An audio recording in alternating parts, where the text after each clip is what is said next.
Malawi's Vice President Dr. Salu Chilima has found himself in the midst of a corruption scandal. Now, news broke last week that he was arrested following allegations that he accepted money in exchange for awarding government contracts.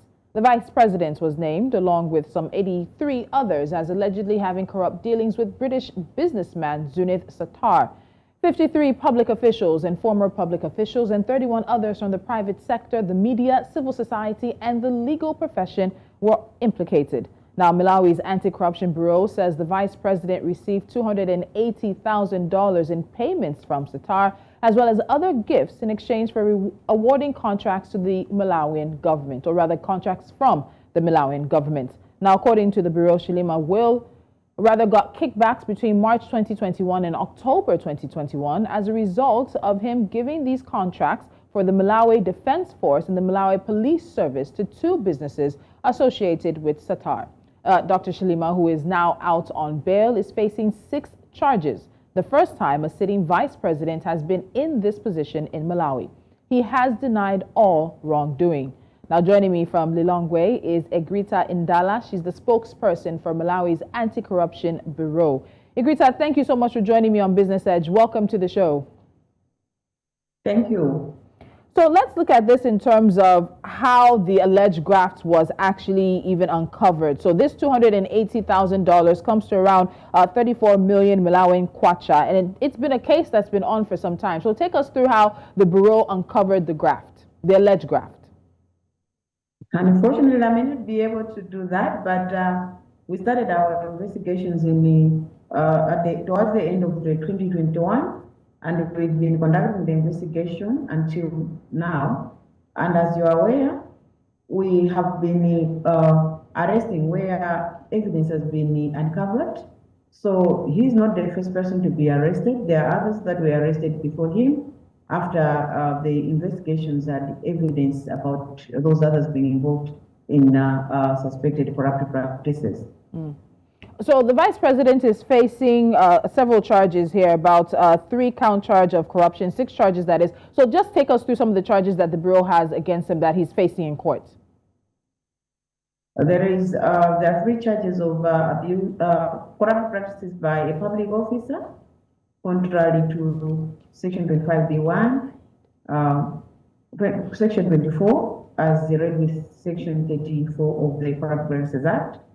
There are also other charges that are actually he is also charged with failing to declare to the police or the bureau about him being offered an advantage, and also influencing, receiving an advantage in order to influence some public officers to award contracts.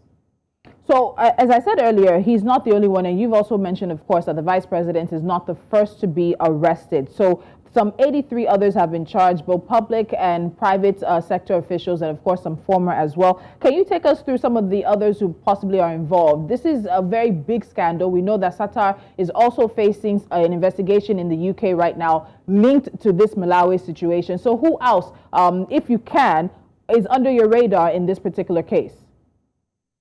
Let's be clear here, not 83. We haven't charged 83 people in Malawi. Mm-hmm. We have so far, I think, charged, he should be the 7th, the former, the vice president should be the 7th or so, but we haven't actually charged 83 people in Malawi. The investigation is still continuing. We haven't finished yet. As what we're doing is, when an element has been completed and there's evidence, then we arrest, we take to court, and we continue with the other areas that are still under investigation. So the investigation is still continuing. All right. So it was January this year that President Lazarus Chakwera was reported to have dissolved his entire cabinet because of some charges of corruption, or rather allegations against some serving ministers. And given now that the vice president has also been charged, and there's some 83 others who are implicated, or other people as well implicated as being involved, particularly with the case linked to Zunith Sattar, people would have to ask the question, how deep or how high possibly does corruption go within the government? With the work and the investigation, of course, whatever it is you're able to tell us, What kind of picture does this paint for you of how ingrained possibly corruption could be in Malawi? I think corruption, we should not actually be just looking at Malawi because, as you say, Mr. Sata is under investigation in the UK, and there is this element in Malawi.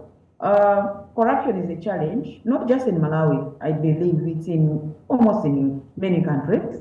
But I think what is happening in Malawi is that as a country, we are seriously tackling corruption, not just on the enforcement side, but we're also looking at the prevention side. So as a nation, what we're doing is not just the investigations, we are also working on preventing corruption, even from happening in the public sector as well as the private sector. We are working with various stakeholders, not just public officers, but even the media, to ensure that people are aware, and that when they are aware, they will be able to review whenever there's a corrupt practice that is happening. Because we believe that the revelations that there's a practice happening is a sign that people are not tolerating the act.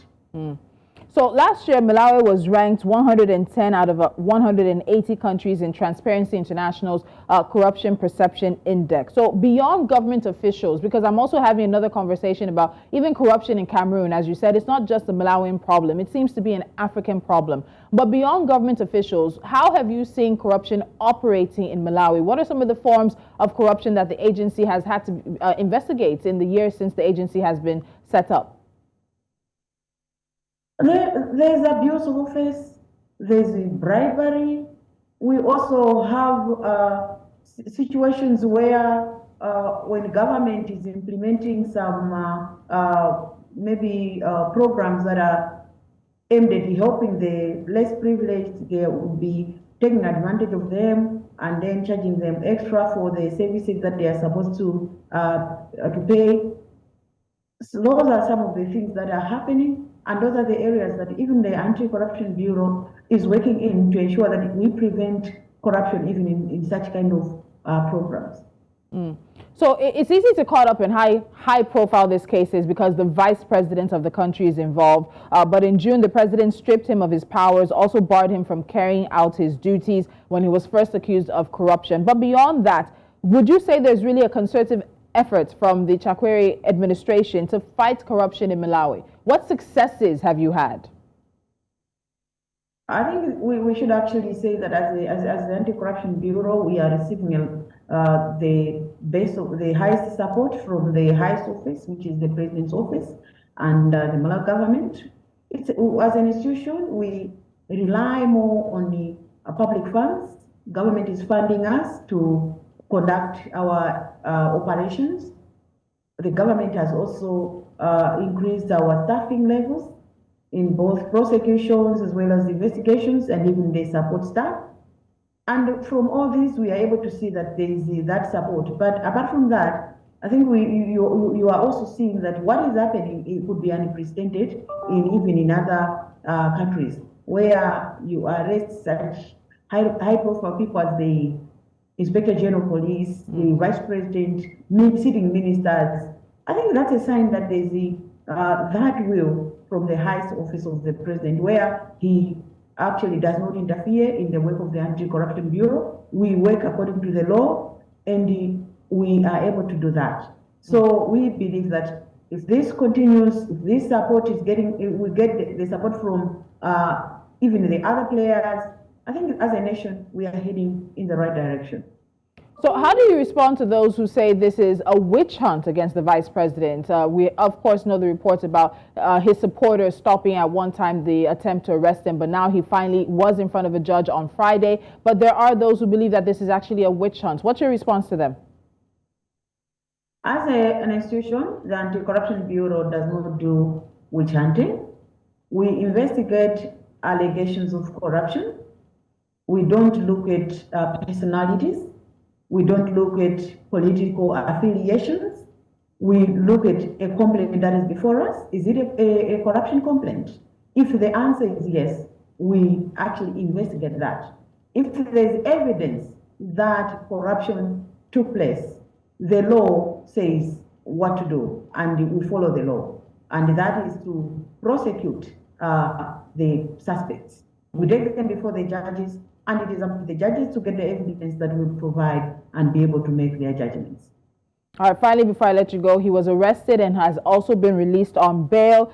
As we said earlier, some charges there of corruption, a 3-count charge of corruption, 6 charges against him. What happens next in this case? What are sort of the next official steps that we should anticipate and look out for?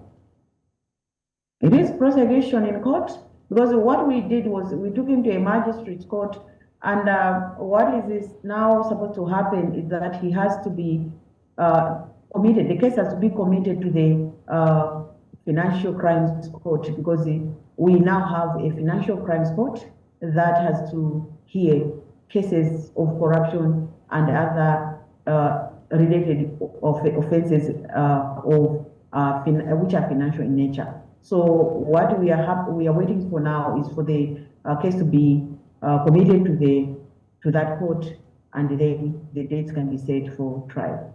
All right. Thank you so much, Egrita Ndala, spokesperson, of course, there of the Malawi Anti-Corruption Bureau. While the vice president has been charged, as you said, the process is there, and we'll be following you very closely. Thank you for joining me.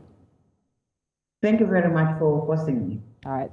And just a bit more background on this case. So who exactly is Malawi's vice president, if we can get that information on the screen for you? He's not only an economist and a businessman as well. Again, he's vice president. He's a politician, and he joined with the current president as it is now in 2020 to form a coalition in order to get the incumbent president out. Now, he campaigned on a platform of ending poverty as well as ending corruption in government offices. A bit more about this case. The allegations that the vice president are facing are very serious allegations that he received some $280,000 as kickback, as bribe. There you go. The former vice president, he was also presidential. He's not former. The embattled right now vice president was a former presidential candidate. He's also former Minister of Economic Planning and Development and former head of public sector reforms. This is the man who's now accused of a number of things. The allegations against him, again, include receiving some $280,000 as kickback for helping a British businessman who has ties to Malawi to get some contracts from government entities, and those are part of the allegations. Finally, the corruption charges that he's facing, there are about 6 of those charges, 3 related, of course, to accepting kickbacks, 1 related to influencing, and another, of course, also related to lying to a police officer. So these are some of the allegations against him. He's alleged, along with several others, have plundered state resources as well as influenced the award of contracts, and those are where the charges that have been brought against him by the Anti-Corruption Bureau are stemming from. So this is quite an interesting case. The highest individual right now in Malawi who has been charged with corruption. Some would say, given the fact that this goes all the way up to the vice presidency, how deep exactly does corruption run in Malawi? It's a conversation and a story we'll be following very closely. But up next, we have international business news. We keep the conversations going, and then much more after that.